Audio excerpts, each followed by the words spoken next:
Bienvenidos a todos los oyentes a El Comentario, un espacio dirigido y realizado por Agustín Sancho Cubero. Bueno, para empezar hoy, imaginemos por un momento esta situación. Llegamos a casa, sacamos las llaves del bolsillo, las dejamos sobre la mesa del recibidor y nos damos la vuelta para colgar el abrigo. Lo típico que hacemos todos los días, vamos. Exacto, una rutina normal. Pero a nuestras espaldas, y mientras no estamos mirando, esas llaves existen de repente en el cajón de la cocina, siguen en nuestro bolsillo y también están sobre la mesa. ¿Todo a la vez? Todo al mismo tiempo, sí, en un estado casi fantasmal. Hasta que nos giramos, las volvemos a mirar y de golpe colapsan. Y deciden quedarse en un solo sitio. Hay que reconocer que suena a locura absoluta, ¿verdad? Suena a ciencia ficción de la dura, sí. Pero la realidad es que hay que agarrarse bien a la silla porque eso es exactamente lo que hace el universo a nivel microscópico. ¡Madre mía! Y es un salto al vacío brutal. O sea, dejamos atrás ese mundo cotidiano y reconfortante donde todo es predecible, ¿sabes? Donde hay causa y efecto, donde sueltas una manzana y lógicamente cae al suelo. Claro, la gravedad y ya está. Eso es. Pero en nuestra inmersión profunda de hoy nos metemos de lleno en un terreno que literalmente te deja de piedra. Un mundo microscópico cuyas reglas destrozan por completo nuestra intuición humana. Así es. Y nuestra misión en este análisis de hoy es precisamente desentrañar cómo esta ciencia, una ciencia que la propia comunidad científica admite no comprender del todo a nivel filosófico, Que eso es fuerte, ¿eh? muy fuerte, pues cómo esta ciencia está a punto de cambiar por completo el orden mundial. Y la percha perfecta para entender todo esto nos la da la exposición Revolución Cuántica. Una maravilla de exposición. Sí, que acaba de abrir sus puertas precisamente hoy, 7 de mayo de 2026, en el espacio Fundación Telefónica. Vamos a recorrer un espacio donde la ciencia, el arte contemporáneo y, ojo a esto, el espionaje geopolítico chocan de frente. Y es un cruce de caminos vital para nuestra sociedad. Porque, a ver, normalmente de soberanía tecnológica o de mecánica de partículas se habla a puerta cerrada, ¿verdad? Sí, en laboratorios, Sí, en universidades. Exacto. O en búnkeres gubernamentales con acceso restringidísimo. Pero esta muestra aterriza todos esos conceptos en pleno centro de la ciudad, para que cualquier persona pueda mirar de frente al futuro. Una iniciativa fantástica. Yo estoy asombrada. Aunque, claro, para entender qué nos estamos jugando hoy, necesitamos retroceder un poco en el tiempo. Tenemos que meternos en la mente de un físico de hace más de un siglo. Y hay que decir que el ego que tenían en aquella época era monumental, tela marinera. Ya te digo, estaban convencidísimos de todo. A principios del siglo XX, la comunidad científica creía genuinamente que ya se había pasado el juego, o sea, que la física estaba terminada. Pensaban que el universo estaba resuelto por completo. Sí, el determinismo clásico. De hecho, en el año 1900, el celebérrimo Lord Kelvin dio una conferencia donde afirmó que en la física ya solo quedaban dos nubes por despejar. Como si el conocimiento humano fuera un cielo azul impecable y solo hubiera un par de detalles menores molestando por ahí. Y fíjate, esas dos pequeñas nubes resultaron ser dos huracanes categoría 5 que arrasaron con 300 años de certezas de un plumazo. Totalmente. La primera anomalía, que tenía que ver con la velocidad de la luz, obligó a reescribir el espacio y el tiempo. Y desembocó nada menos que en la teoría de la relatividad de Einstein. Casi nada. Casi nada, sí. Y la segunda nube, bueno, esa era el problemilla de la radiación del cuerpo negro. Vale, vamos a desgranar esto. Frena un momento porque radiación del cuerpo negro, ¿eso suena a título de película de terror de serie B o a un experimento muy turbio de laboratorio? Ya, el nombre se las trae. ¿Qué es exactamente esto y por qué arruinó la gran fiesta de la física clásica? A ver, es mucho menos macabro de lo que suena, pero igual de perturbador para los científicos de la época. Básicamente, se refería a cómo los objetos emiten luz y calor cuando los calientas. Ajá. Pensemos en el hierro de una forja, por ejemplo.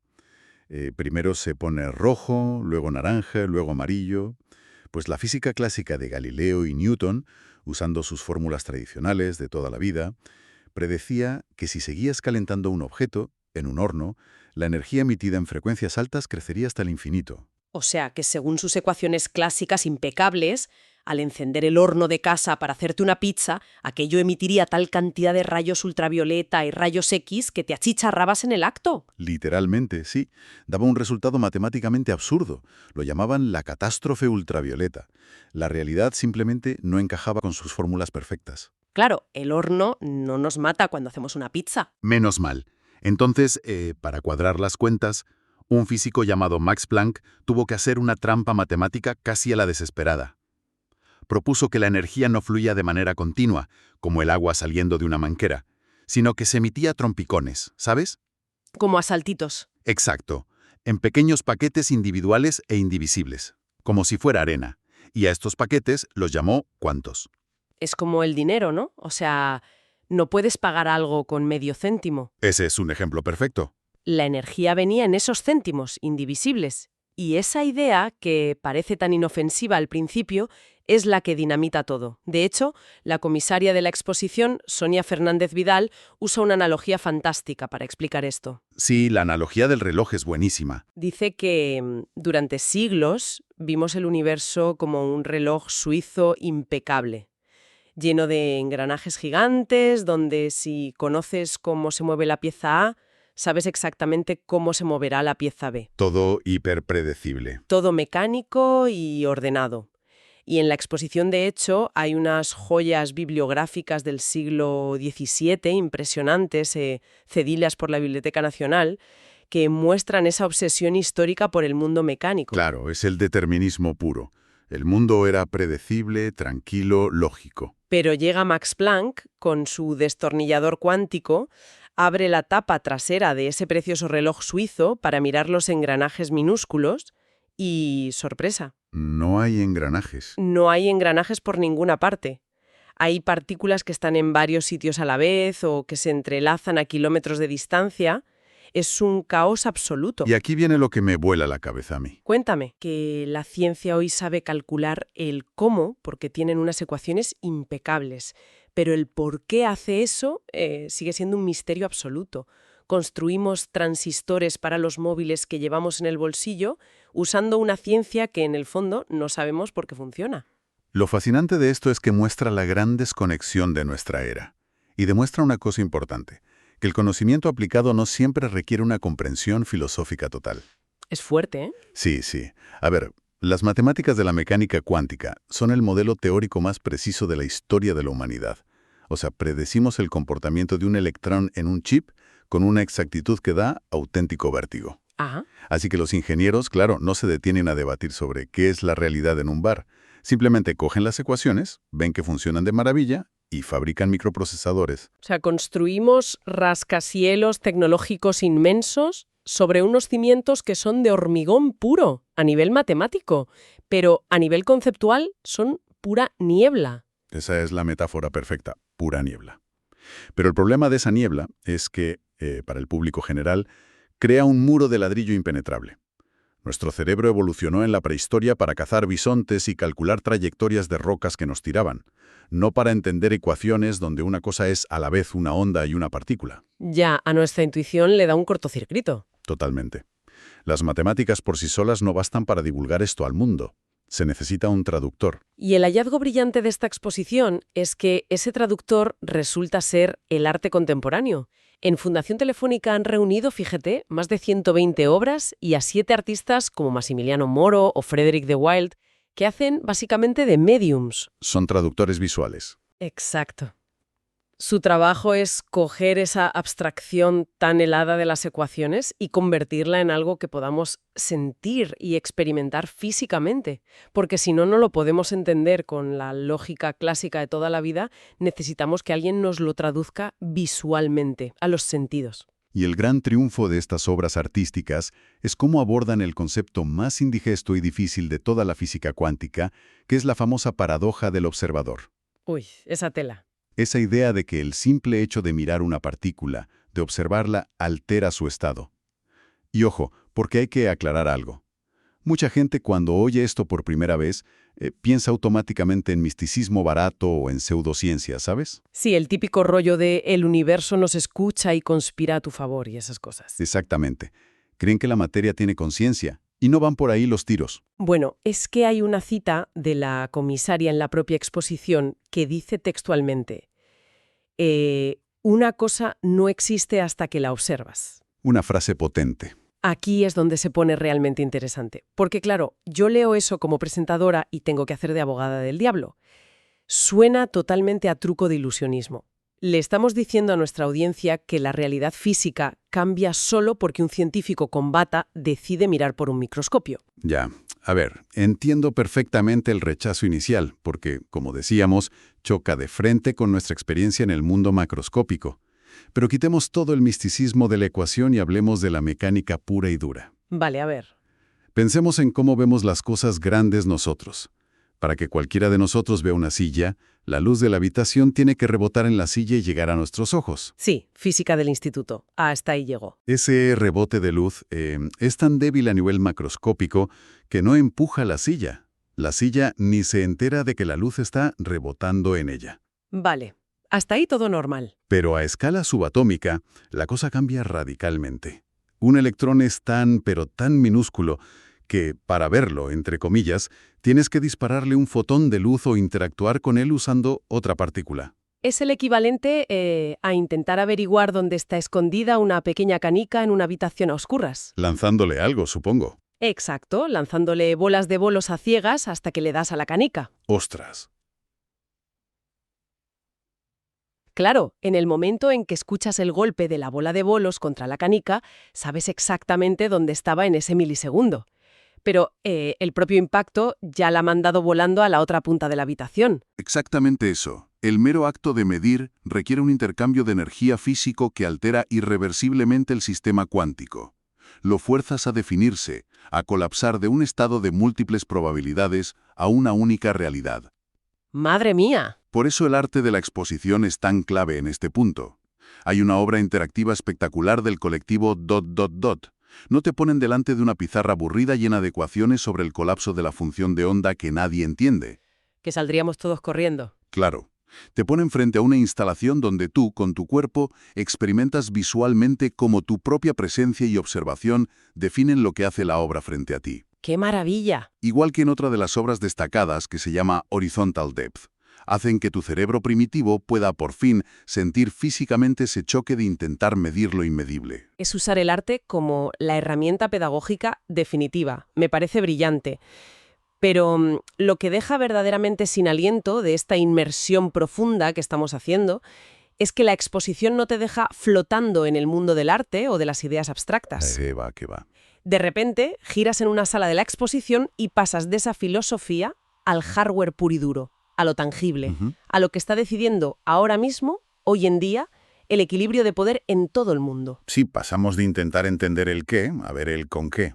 La exposición colabora directamente con el Barcelona Supercomputing Center, el BSC, y con investigadores punteros como Artur García, y lo hacen para enseñarnos las entrañas reales de la próxima revolución industrial. Y las entrañas son visualmente una auténtica locura. Quien no haya visto nunca un ordenador cuántico, que por favor no se imagine una típica torre de PC gris de oficina. No tiene nada que ver. Tienen que imaginarse una especie de palacio tecnológico en miniatura. Lo que te encuentras es una estructura que parece orfebrería de lujo, o sea, un candelabro gigante lleno de cables de oro trenzados y tubos resplandecientes. Es bellísimo. Es una obra de arte en sí misma. Total. Pero la realidad práctica de esa belleza es que, en el fondo, es una nevera. Una nevera de altas prestaciones, como dicen ellos, diseñada para aislar y enfriar un diminuto procesador en su interior a nada menos que menos 273,14 grados centígrados. O sea, estamos hablando de rozar el cero absoluto, el rincón más gélido de todo el universo conocido pero recreado artificialmente aquí en la Tierra. ¿En un laboratorio? Y el objetivo de ese frío tan sumamente bestia es conseguir la superconductividad y eliminar lo que los ingenieros llaman el ruido térmico. Y aquí te lanzo una pregunta, porque esto hay que desgranarlo para que nos entiendan bien. Dispara. Entiendo que un qubit, la unidad básica de información cuántica, es hiperdelicado. Pero ¿a qué se refieren exactamente con ruido? Porque ¿qué jaleo puede hacer un triste átomo? Bueno, pues imagina que estás intentando grabar con un micrófono súper hipersensible el aleteo de una mariposa que está a 3 kilómetros de distancia. Y resulta que estás intentando grabar eso en primera fila de un concierto de heavy metal. Tal cual, me has leído la mente. El calor ambiental es ese concierto de heavy metal. A temperatura ambiente, a esa escala tan microscópica, todo es una fiesta súper caótica. Los átomos vibran a lo loco, se chocan entre sí, generan muchísima radiación térmica. Un infierno para el pobre qubit. Exacto. Para un qubit que está intentando mantener esa delicadísima superposición cuántica de ser un 1 y un 0 a la vez al mismo tiempo, ese calor ambiental es un bombardeo destructivo constante. Tienes que bajar la temperatura a menos 273 grados para apagar los amplificadores, congelar a los asistentes del concierto de metal y silenciar al universo entero. ¡Wow! Solo en ese silencio sepulcral el qubit puede trabajar sin romperse. Es una hazaña de ingeniería brutal, la verdad. En las vitrinas de la exposición también se pueden ver chips desarrollados aquí mismo por instituciones como el ICEFO o por empresas pioneras como Kilimanjaro. Y aquí es donde la exposición subraya algo crítico de lo que tenemos que hablar, el concepto de soberanía tecnológica. Fundamental. Nos está diciendo básicamente que Europa tiene que despertar de una vez, que tenemos que poseer nuestro propio hardware y nuestro propio software, a ser posible de código abierto, claro, porque si no lo hacemos... Si conectamos esto con el panorama general, pasamos a ser simples vasallos tecnológicos. Quien domine esta infraestructura tan brutal va a dictar las reglas de la economía y la seguridad de todo el siglo XXI. Es que da un poco de miedo. Es que si Europa se dedica solo a comprar cajas negras a potencias extranjeras sin saber cómo funcionan por dentro o cómo están programadas, perderemos cualquier atismo de independencia real. Es una carrera armamentística literal, pero de silicio, de oro y de frío extremo. Y no podemos permitirnos el lujo de ser simples clientes en la primera fila viendo cómo otros dominan el mundo. Y vaya si es una carrera de velocidad, porque la parte final de la exposición te pega una bofetada de realidad tremenda. Justo al final del recorrido te plantan un elemento que añade una tensión narrativa digna de una película de espías. Uy, sí, el reloj. Un reloj gigante, una cuenta atrás en directo, con los números bajando segundo a segundo, de forma implacable, hacia lo que han bautizado como el Q-Day, el Quantum Day. Y ojo, no está marcando un futuro lejano para el año 2300 que no vayamos a ver. Las estimaciones científicas nos dicen que esto va a ocurrir aproximadamente en torno al año 2029. Que está a la vuelta de la esquina. Y el Q-Day es, sin dramatizar en exceso, el punto de no retorno de nuestra civilización digital actual. Vamos a traducirlo a lo que le importa realmente a nuestra audiencia en su día a día. Si el QDI rompe nuestra encriptación en 2029, porque la computación cuántica será lo suficientemente potente como para hacer saltar por los aires toda la criptografía, ¿qué implica? La comisaria Fernández Vidal lo compara directamente con el Proyecto Manhattan. Con la bomba atómica, sí. Exacto. Dice que quien logre encender ese primer ordenador cuántico 100% operativo tendrá un poder alucinante en sus manos. Y la pregunta incómoda es obligada, ¿eh? Estamos diciendo que cuando ese dichoso reloj llegue a cero, las cuentas bancarias de la gente, los historiales médicos, los mensajes privados de WhatsApp o incluso la red eléctrica nacional van a quedar expuestos. Sí, directamente, sí. Y de la noche a la mañana. Esto plantea una pregunta importante sobre cómo construimos nuestra seguridad hoy. Toda la seguridad digital actual se basa en problemas matemáticos tradicionales. Ajá. Para encriptar tu WhatsApp, por ejemplo, los servidores crean un candado matemático complejísimo multiplicando números primos enormes. A un superordenador clásico actual, al mejor del mundo que tengamos ahora, le llevaría miles o incluso millones de años probar todas las combinaciones para reventar ese candado a la fuerza bruta. Claro. Por eso dormimos tranquilos pensando que nuestros mensajes son privados. Exacto, porque es estadísticamente imposible romperlo en un tiempo útil. Pero claro, llega el ordenador cuántico con su capacidad mágica de explorar múltiples caminos a la vez. Y abre ese mismo candado en cuestión de minutos, me imagino. En minutos o en segundos, fíjate. Como explora todas las combinaciones simultáneamente gracias a la superposición que hablábamos antes, lo que antes tardaba milenios, ahora es un mero trámite. Por eso ya hay actores globales importantes, agencias de inteligencia y potencias mundiales, practicando una estrategia que se llama cosechar ahora, desencriptar después. Eso suena aterrador, la verdad. Lo es. Están robando y almacenando bases de datos encriptadas gigantescas hoy mismo. Asumen que no pueden leerlas ahora, pero las guardan en servidores inmensos sabiendo que en 2029 tendrán por fin la llave maestra cuántica para abrirlo todo de golpe. Es que te deja sin respiración, de verdad. Es el santo grial del espionaje y el control absoluto de la información mundial. O sea, recapitulando, empezamos este análisis en 1900 creyendo que el universo era un reloj suizo aburrido, clásico y predecible. Sí, muy inocentes todos. Hemos bajado a las profundidades microscópicas para ver cómo intentar observar algo es como tirarle una bola de bolos a una canica, destrozando toda nuestra percepción de la realidad objetiva. Hemos visto también cómo tienen que aislar la tecnología en neveras doradas a menos 273 grados para apagar el ruido del mundo. Todo un viaje. Y aterrizamos de bruces, casi sin avisar, en una cuenta atrás agónica hacia 2029 que amenaza con desnudar todos los secretos de la humanidad, y todo esto a partir de la misma ciencia teórica que nos permite subir fotos a redes sociales hoy. Yo lo veo como un arco narrativo absolutamente demencial. Y por eso un espacio como este que han montado, una exposición que aúna historia, matemáticas súper complejas, arte contemporáneo y supervivencia geopolítica básica, es tan necesaria hoy en día. Nos saca de nuestra zona de confort por completo. Totalmente de acuerdo. La revolución cuántica ya no es un concepto etéreo y aburrido para 4 físicos debatiendo frente a una pizarra llena de tiza. Es el verdadero tsunami que va a reescribir las reglas de la privacidad, las reglas del comercio y las dinámicas de poder en el mundo que habitamos. Lo cual nos deja con una última reflexión para que nuestra audiencia le dé vueltas a la cabeza hoy al terminar de escucharnos, cruzando esos dos grandes conceptos que hemos tocado en este espacio.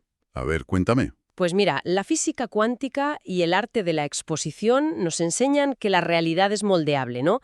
Que una partícula flotando en el caos no existe con certeza hasta que alguien decide observarla. Y al mismo tiempo, las previsiones nos avisan de que quien encienda ese gran ordenador cuántico el día del Q-Day tendrá una visión absoluta, un acceso irrestricto a los secretos y vulnerabilidades de la humanidad entera. Es un paralelismo brutal. Por eso creo que la pregunta clave ya no es cómo funciona un átomo a nivel filosófico. La verdadera pregunta que nos tenemos que hacer es ¿quién va a ser el gran observador de nuestro futuro colectivo?